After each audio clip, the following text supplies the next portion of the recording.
Supreme court electoral బాండ్స్ని రద్దు చేసింది. అసలు ఎలక్టోరల్ బాండ్స్ అంటే ఏంటి?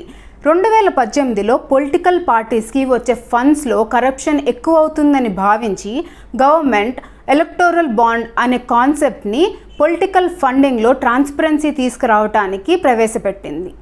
ఎలక్టోరల్ బాండ్స్ అంటే జనరల్గా పొలిటికల్ పార్టీస్కి ఒక ప్రైవేట్ ఆర్గనైజేషన్ మరియు సామాన్య ప్రజలు వారి వివరాలను తెలియచేయకుండా ఫండింగ్ సమకూర్చే ఒక విధానం. ఫండింగ్ ఇచ్చే వారి వివరాలను ఇది గోప్యంగా ఉంచుతుంది. ఎలక్టోరల్ బాండ్స్ ద్వారా 1000 రూపాయల నుండి 1 కోటి రూపాయల వరకు ఫండ్ ఇవ్వచ్చు.